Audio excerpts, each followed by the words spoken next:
MSW Media. This episode is sponsored by Green Pan, healthy ceramic nonstick cookware. Green Pan is the go-to brand for high-quality, non-toxic, easy-to-clean pots and pans. Head to greenpan.us and use promo code DailyBeans, and you'll receive 30% off your entire order, plus free shipping on orders over $99. And a big shout out today to Helix Sleep. Take their 2-minute sleep quiz and they'll match you to a mattress that will give you the best sleep of your life. Helix is offering 20% off all mattress orders and 2 free pillows for our listeners. Go to helixsleep.com/dailybeans and use code HelixPartner. News with swearing. Daily Beans, Daily Beans. Daily Beans, Daily Beans. Hello and welcome to the Daily Beans for Monday, July 24th, 2023. Today, major news media production vans are beginning to line up outside the Prettyman Courthouse in downtown D.C., where a federal grand jury is expected to vote on an indictment for Donald Trump in the coup investigation in the coming weeks. The Department of Justice has indicated it's taking legal action at the Texas border, where Governor Greg Abbott has deployed drowning buoys and concertina wire. Fulton County DA Fani Willis will seek racketeering charges in the 2020 election interference probe. Michael Cohen has reached a settlement agreement with the Trump Organization. Tennessee 3 member Gloria Johnson is challenging Marsha Blackburn for her Senate seat. And an update on the Tuberville block of military promotions. I'm Allison Gill. And I'm Dana Goldberg. Hey, Dana, happy Monday. Did you have a lovely weekend? I did. That word, I'm Dana Goldberg, seemed a little like more sing-songy than normal. I'm Dana Goldberg. I'm Dana Goldberg. I had a wonderful week. I had a great time in Chicago where we had a wonderful meet and greet with patrons. We had an incredible meetup in Grand Rapids. We had like 50 patrons come out for that. That's amazing. Truly wonderful to meet everyone and speak to them. And just incredible, wonderful people. It's the reason, the Leguminati is the reason that we do this. So thank you so much, everybody, for listening to this show. We'll be off the week of August 7th, but there will be new content every day because I never stop working for you. And, of course, the Jack podcast and the Cleanup on Aisle 45 podcast will be on that week. I'm not taking a break from those. Cleanup on Aisle 45 is where we will have all of the in-depth coverage on the Fani Willis indictments, which are coming soon. That's me and Peter Strzok. It is a really great podcast. I hope you get a chance to listen to it. I think you will really love it and enjoy it. Patrons of that podcast at the $2 level get an additional episode, twice as many episodes in the month with me and Pete. And Pete gets pretty sweary on those bonus episodes, so it's kind of fun. You can join up by going to patreon.com/aisle45pod. That's AISLE45POD. Thank you so much again, patrons. You make these shows happen. So media vans lined up outside the Prettyman Courthouse. A friend of mine was down there on the street on his feet, and he took a bunch of pictures and sent them to me. I put them up on Twitter. It looks like they are on full-on indictment watch right now. They're set up outside the Prettyman Courthouse. The last documents indictment took 3 weeks from target letter to indictment. That would mean that the indictments here would be happening the week of August 7th, the week that we're off. But I honestly think, I do believe they may happen before then, as indicated by potentially those media vans. And they're not just, regular media vans, they're the big production-y ones. So we'll see what goes on there. And President Biden has nominated the first ever woman to sit on the Joint Chiefs of Staff. Navy Admiral Lisa Franchetti. Of course, Tuberville is still blocking all military promotions, but Deputy Secretary of Defense has said they aren't budging on their abortion policy at the Pentagon, and I want to personally thank them for that, for standing up for that policy, to provide leave and travel for people who are seeking abortion care outside of states that they're stationed in where abortions have been banned. All right, we have a lot of news to get to, so let's hit the hot notes. Hot notes.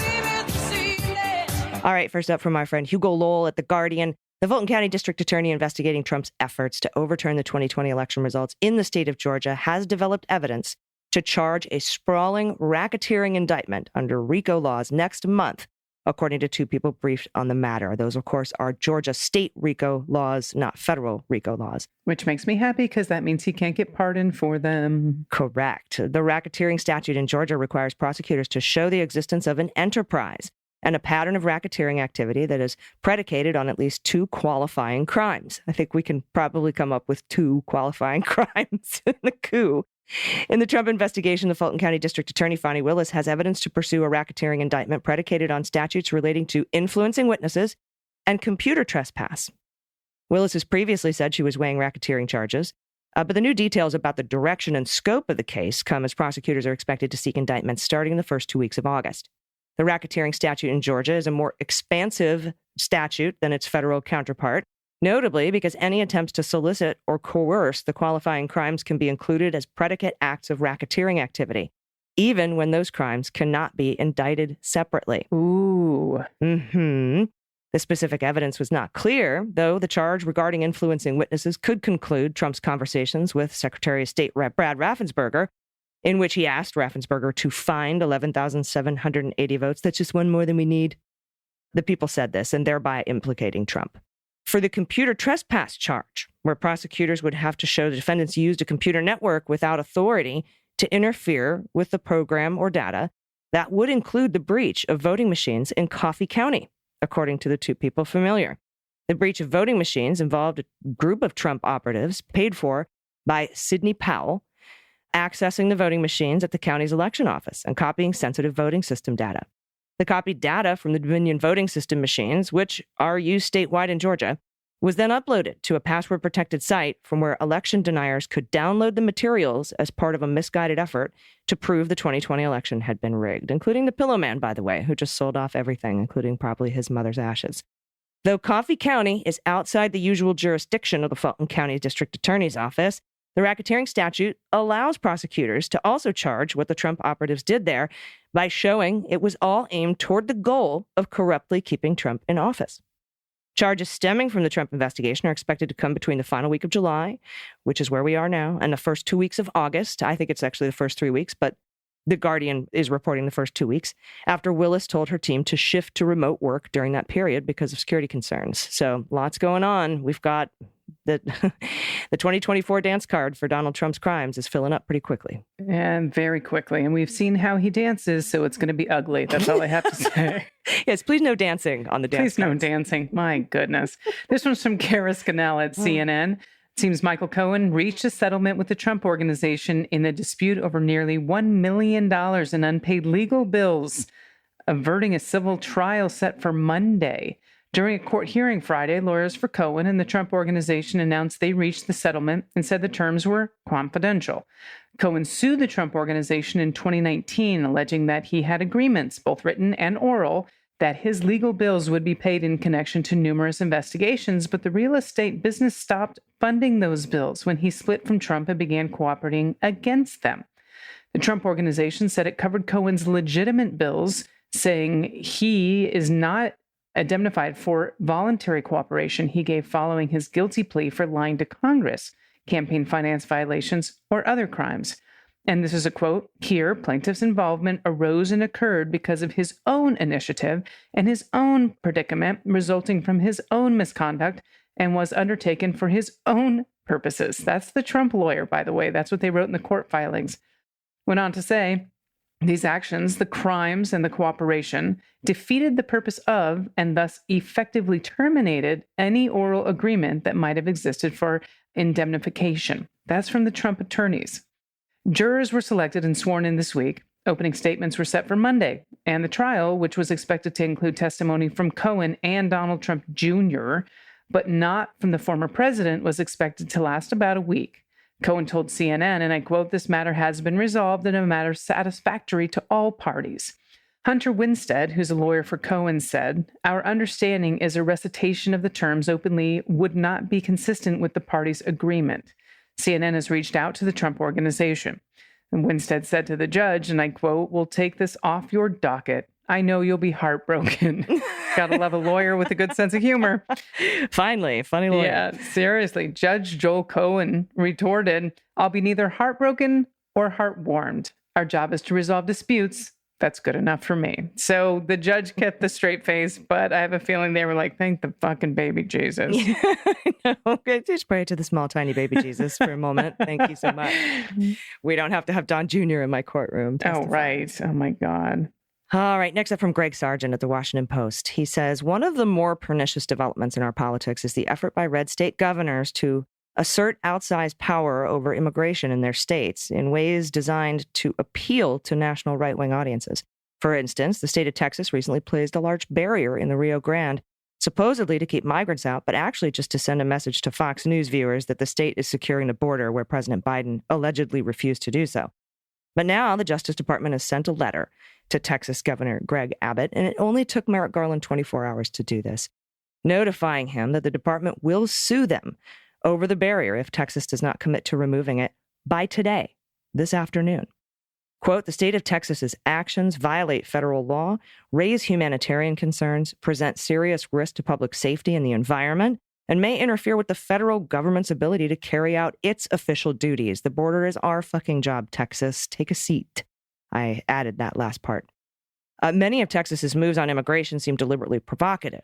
Greg Sargent goes on to write, Abbott openly declared that the barrier in the Rio Grande was designed for securing the border by preventing migrants from even getting to the border, a declaration that Texas sees itself taking over border policy. Quote, the Biden administration is asserting its authority over the border, and rightly so. That's immigration attorney David Leopold talking to the Washington Post. Texas has no business taking over federal immigration law, which is what they're doing. Now, in this letter, the DOJ flatly states that the barrier obscures navigation of the Rio Grande in violation of federal law and that the Army Corps of Engineers did not authorize the move. Quote, Texas does not have authorization from the Corps to install the floating barrier and did not seek such authorization before doing so. While the Justice Department's letter does not accuse Texas of usurping its authority on immigration in particular, the move signals that the department is closely watching to see whether Texas's future moves do violate federal laws on immigration and across the board. Quote, if DOJ is forced to sue Texas, the law clearly favors the federal government, which has the authority over floating barriers in navigable waters. That's what Leopold said to the Post.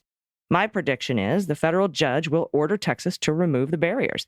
He added that the clear message going forward is that the administration will not stand idly by. What makes this particularly sad is that for months, Republicans had predicted a huge surge of migrants that would arrive at the border, a big caravan, after Biden lifted COVID-19 Title 42 restrictions on asylum seeking in May. That has not happened. Biden's balance of opening wider legal channels for migrants to apply for entry from abroad while restricting asylum seeking at the border is working. Yet the cruel gestures of the Republican governors continue apace. The barrier in the Rio Grande was only the latest example of that. It's unlikely Abbott will listen to the Justice Department's directive. In fact, he missed the deadline to respond by 2 p.m. yesterday. After all, standing up to Biden in some performative sense is the whole point. So this may well end up in litigation. What's clear now is that the federal government is fighting back. And I'm glad they are. These stunts they're doing with migrants is infuriating, absolutely infuriating between DeSantis and Abbott. They're just gross. Gross. Yes. Inhumanely gross. All right, last one in this section. This is from Allie Mutnick at Politico. It seems a member of the Tennessee Three, those three people in Tennessee that stood up when for gun legislation and so on, the state lawmakers who were rebuked, as I said, for protesting gun violence in their capital. Well, that one is preparing an very uphill run against Senator Marsha Blackburn, which makes me very, very happy, by the way. State Rep Gloria Johnson is eyeing a mid-August launch for a Senate campaign. That's according to two people familiar with her plans who are not authorized to confirm them, by the way. Johnson's already spoken with officials from the Democratic Senatorial Campaign Committee and Emily's List, a pro-abortion rights group, and has begun to assemble a campaign team. Yay. Johnson, who happens to be 61, and her colleagues, state reps Justin Pearson and Justin Jones, they all caught national attention when they staged a demonstration advocating for stricter gun control laws after 3 students and 3 employees were killed during a Nashville elementary school shooting earlier this year. Now, Pearson and Jones, who happen to be Black, they were both booted from the state house, but quickly reinstated, by the way, by their respective local councils. Johnson, who happens to be white, did not get exposed during that time by 1 vote. Seems a little sketch. Yep. Now, the incident earned them national notoriety, speaking invitations and a trip to the White House. Now, in a brief interview, Johnson said that she was considering a run and that she would probably make a final decision this summer. And this is the quote. I'm taking a serious look at the race and having conversations with folks that are hungry for better leadership in Washington. Again, this is from Johnson. Went on to say, honestly, Tennesseans deserve someone who will stand up to corrupt special interests, fight for lower costs so that every family can build a good life. And that's not Marsha Blackburn. Now, Johnson won't have the primary field to herself, by the way. Marquita Bradshaw, who's an environmental activist and her party's 2020 Senate nominee, has also filed to run again. Now, 3 years ago, she bested James Mackler. Mackler was the candidate preferred by the National Democrats, but then lost to incumbent Bill Haggerty by 27 points. Now, Tennessee remains a deep red state that former President Donald Trump won twice by at least 24 points. Democrats are a super minority in both chambers of the legislature and now control only one of the state's 9 congressional districts. Now, Bill was the last Democrat to carry the state in a presidential contest. Blackburn easily beat back a 2018 challenge from Phil Bredesen, the state's last Democratic governor, though the race drew national attention and was seen at that time as a possible Democratic pickup. A longtime teacher, Johnson's expected to mount a different kind of campaign than Bredesen, who a milquetoast moderate is what they're calling him, despite being a popular 2-term governor years prior, struggled to invigorate the base and ran on his centrist record. He actually lost to Blackburn by 11 points. In an interview, Johnson said that her campaign would differ from Bredesen's and that she hoped to, and I quote, inspire and motivate voters. I think that if she can inspire to motivate the younger generation, I think the younger generation is fucking pissed. And remember, this is a statewide election. Mm-hmm. It's going to matter. Yeah, they went from 24 points to 11 points. The media thinks this is a long shot campaign, but I beg to differ. I think we can get really close, if not win this particular seat in Tennessee. We do have a very difficult Senate map in 2024. Yeah. So we'll see how this goes. This could be a very important pickup for Democrats. And I'm hoping that she does really, really well. All right, everybody, we'll be right back with the good news. Stick around. After these messages, we'll be right back. Hey, everybody, it's AG. You know I absolutely adore my custom mattress from Helix Sleep. It's like a loyal friend waiting for me at the end of each day, always there, giving me the best night's sleep of my life. Just go to helixsleep.com/dailybeans. Take their 2-minute sleep quiz. They'll match you to a customized mattress that will give you the best sleep of your life, and you'll get 20% off all mattress orders and 2 free pillows. Imagine finding your dream mattress without setting foot inside a mattress store. That is the magic of Helix. With their sleep quiz, you can find your ideal mattress in under 2 minutes, then it's shipped right to your door for free. Helix's lineup includes 20 unique mattresses. They have the award-winning Luxe Collection, the new Elite Collection, and mattresses for big and tall sleepers, and kids even. They celebrate our uniqueness by offering us a variety of models.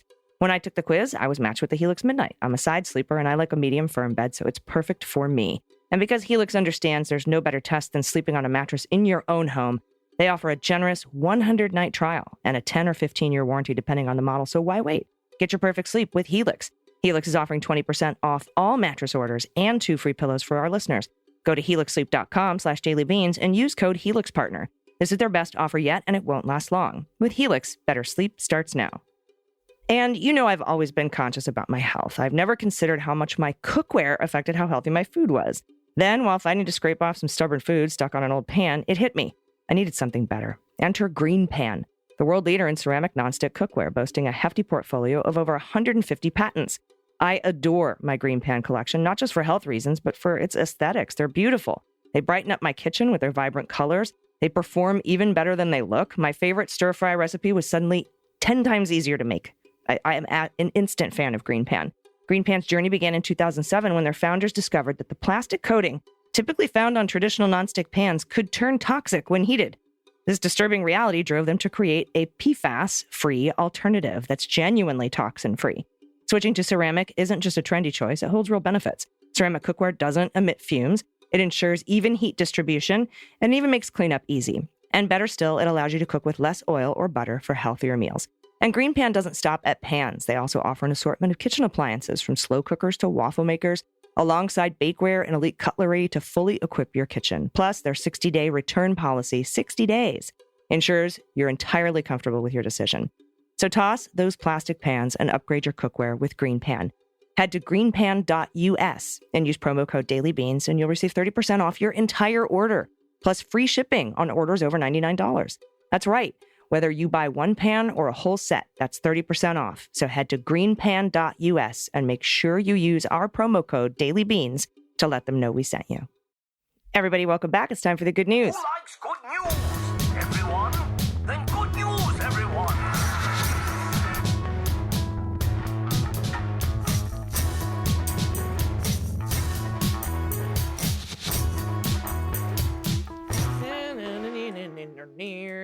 Good news. And if you have any good news, confessions, corrections, if I get anything wrong or if I pronounce anything wrong, you can send that to us. If you have an adoptable pet in your area, if you can't pay pod pet tax, want to send us photos of your happy place or frog orgies or baby pictures or a shout out to a loved one or a small business in your area that you want to support or a local candidate you want to give a shout out to that's running for something. Whatever you want to send to us, you can do it by going to dailybeanspod.com and clicking on contact. All right, first up from Cookie, pronouns she and her. Hello, ladies. I'd like to give a great big shout out to a wonderful local business here in Portland, Oregon, a Mexican restaurant called Mis Tacones. It's completely vegan and the best damn Mexican food I've had in this city. Not only does the food rock, the owners, Polo and Carlos, are the dearest couple. An amazing thing they offer is any trans person of color eats for free. That's awesome. You can even pay it forward to help out the community. I'm so happy and proud of them for being voted the number 2 best Mexican eatery in the city, and I'm not even in the vegan category. I'm including a picture of these 2 cuties, and one with my wife and I with the boys. We love your podcast, and I would love to share more with you, which I will save for another time. Peace and love. Cookie, this is fantastic. The boys are adorbs, by the way. I already want them to be my best friends. I know. Next time I'm in Portland, I'm going. And the kids, look how lovely. Yeah. All right. So they're so cute. And you are a lovely couple. Portland, Oregon, Mis Tacones, and trans people of color eat free. I am definitely going there to support that business. Wonderful. I love it. Thank you for bringing this to our attention. Yeah. All right. This is from Average Grandma. No pronouns on grandma. Thanks for your intelligent and snarky commentary, a knowledgeable guest, and for making me feel like I know the smart people. Special thanks to Andy McCabe for his work with you on the Jack podcast. I really look forward to this every Sunday. For Dana, thank you for all the good you're doing with HRC. And for you, I've added a baby pic of me and my granddaughter. For pet tax, I give you the belly trap worthy of Guinness World Record. That is a belly trap if I've ever seen one. Oh my goodness, you and the baby. Oh, look at the summer baby with the hat at the pool with the little romper. Oh my goodness. Look at the legs. Look at the leggies. So good. So good. Oh, adorable baby. Thank you so much for that, Average Grandma. We appreciate it. I love your chunky kitty too. Next, Undercarver, pronoun she. Thank you, Ms. Beanses, for the very important work you do. AG, I get the frog orgies daily. I've seen ponds full of them just floating there doing it with those faces. Ridiculously funny. The kids got me the frog pond I've always wanted, and it gives me seemingly inordinate joy. I'm surprised I can love them so much when I can't even pet them. Here's an almost threesome. The 2 on the right's pronouns are he and him. You tell by the size of the tympanum relative to the eye. All right. I guess the tympanum, it sounds like it's drum related, like timpani. So maybe it's that neck flesh that looks like the top of a drum. I don't know. Huh. You just made up a whole lot, but you're probably pretty close. Hey, I just like to make shit up. I can't tell who Lefty is from this angle. They're green frogs, by the way. The ridge runs down both sides of their backs. Look at the baby froggies. Oh, cutie pies. Hello. Hi, frogs. Yep. Thank you. Oh, yeah, there's a little action in the last photo. Ribbit.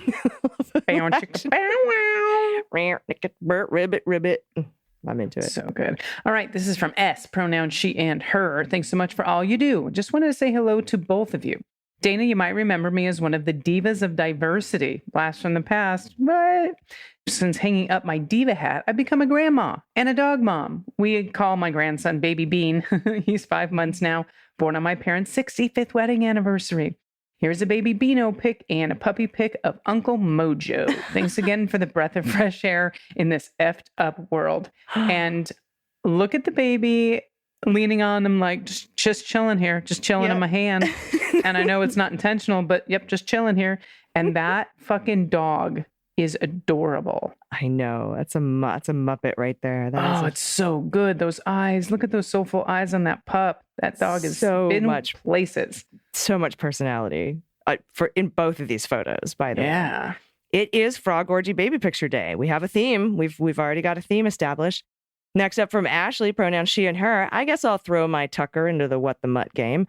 Tucker was born at Lifesavers Wild Horse Rescue in California. He was an oopsie. Tucker was one of a litter of 2, and he had to be born by C-section because the mommy was so tiny. She survived to bark the tale. This is a happy story. Tucker got his forever home with me. Tucker is my soulmate, and I adore him. But it's been a bumpy road sometimes. He has quite a temper and chronic back pain that we treat with daily regimens of meds, supplements, prescription food, and exercise to keep the weight off. He's a happy guy as long as he gets exactly what he wants. He was not named after the fact that I'm completely tuckered out from being his mom, or that he's so cute when he's tuckered, or something like that. I know all of your listeners are decrying the travesty of humans not neutering and spaying their pets, but the fact remains, even my liberal heart cannot deny if humans had neutered their pets, I would not have my Tucker, and that's unthinkable. Oh, look at this baby. Oh. All right, what the mutt? We got Cocker Spaniel. We got a little, maybe, what is that? That King Charles, maybe? Maybe in Chihuahua, because I feel like there's also Chihuahua and everything. A little bit of cattle dog, or a shepherd that, like an Australian shepherd or cattle type dog. Sounds good. I have no idea how big this dog is, but no, me neither. Look at that little snoot, though. It's super cute. Border Collie. That's what I was thinking. And Chihuahua. You got it. Oh, good job. There you go. Tucker's an oopsie. I love that. All right. This is from Mo in Miami. No pronouns for Mo. Good morning to the Beans community and our leaders. This is a self shout out. Yes, because I won a prize for excellence in my profession. I'm one of the lucky ones who studies frog orgies and other facets of amphibian and reptile biology. Get the fuck out, Mo. I won the 2023 Henry S. Fitch Award for Excellence in Herpetology. Awesome. My doctoral students wrote a nomination letter that made me blush and threw a hella party. Thanks for all you do. Mo, congratulations, Mo in Miami. Mo, one of the Daily Beans listeners, has won an award for studying frog orgies. I could not be prouder. I really couldn't. Mo. Amazing. That's the best award I think anyone could get. It's a major award. So congratulations. Thank you so much for sending in your babies and frog orgies and your pet pics, and the shout out to a small business and the shout out to yourself. What a cool good news segment we had today. I know. I love this. Please keep sending them in to us. You can do it by going to dailybeanspod.com and clicking on contact. Dana, do you have any final thoughts before we get out of here on this Monday? Yes, I do. I know this isn't Beans related, but I want to give a shout out to the U.S. Women's National Team for winning their first match 3-0 against Vietnam. Vietnam actually played a very strong game considering, and their goalie kicked ass, by the way. Their goalie, I give props to. They blocked a penalty shot from Alex Morgan, which sort of surprised me. But all 3 goals, by the way, came from Colorado kids, like the 2 players, Smith and Haran, both from Colorado. So go Colorado. And if you're listening to this on Monday, our next game is Wednesday. Our next game is Wednesday against Netherlands. This is going to be a tough match. So this is a replay of the 2019 World Cup. And so we're just going to be cheering on our girls. Like I said, not Beans related, but it sort of is because our girls are amazing. They're representing this country. They're also doing incredible things off the field when it comes to pay equity and a ton of other things, racial justice, trans justice. It's a beautiful thing, and we have a really great team. So support them if you can, and it matters. Matters if we are watching women's sports. It matters. The numbers matter. It truly, truly does. And yeah, Netherlands is going to be a tough one. So they definitely need our support. And I know that there's no support like Leguminati support. That's right. So let's make sure to give them our eyes if we can, if we have the time. And it's also one of the games that's at a reasonable time. It's at 6 p.m. on the West Coast and 9 p.m. on the East Coast. And most of the other games are at like 2:30 in the morning because they're playing in New Zealand and Australia. So check out this game if you can. It's on Fox. It's one thing I always remember about World Cup time is getting up in the middle of the night, setting an alarm for 2 a.m. to watch a match. I know, and I'll do it. I'll go sleepy, but I'll do it. So this Netherlands match on Wednesday, 6 p.m. on the West Coast is going to be a great match to watch. So everybody tune in if you have a chance. All right. We will be back in your ears tomorrow. Until then, please take care of yourselves, take care of each other, take care of the planet, take care of your mental health. Vote blue over Q. And take everyone you know with you. I've been AG. Oh, and I've been DG. Oh, and them's the beans. The Daily Beans is written and executive produced by Allison Gill with additional research and reporting by Dana Goldberg. Sound design and editing is by Desiree McFarlane, with art and web design by Joelle Reeder with Moxie Design Studios. Music for The Daily Beans is written and performed by They Might Be Giants, and the show is a proud member of the MSW Media Network, a collection of creator-owned podcasts dedicated to news, politics, and justice. For more information, please visit mswmedia.com. MSW Media. Hi, I'm Frances Callier. And I'm Angela V. Shelton. And we're Frangela. You know what you need in your life? The Final Word podcast. Yes, you do. That's right. It is the final word on all things political and pop cultural. Where we make real news real funny. Where we inspire you so you can hashtag resist. Subscribe and get a new episode of the Final Word podcast each week. It's the news we think you need to hear. That's right. We think you need to hear it. Okay? Yeah, it's what we say so. That's right. And because all we do is give, every Thursday you can listen to our hysterical podcast, Idiot of the Week. We round up the stupid because you know what? Somebody has to. Okay. All we do is give.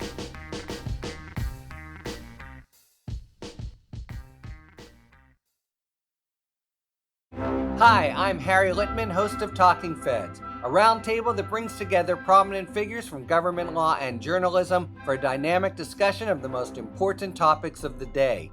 Each Monday, I'm joined by a slate of Feds favorites and new voices to break down the headlines and give the insider's view of what's going on in Washington and beyond. Plus sidebars explaining important legal concepts read by your favorite celebrities. Find Talking Feds wherever you get your podcasts.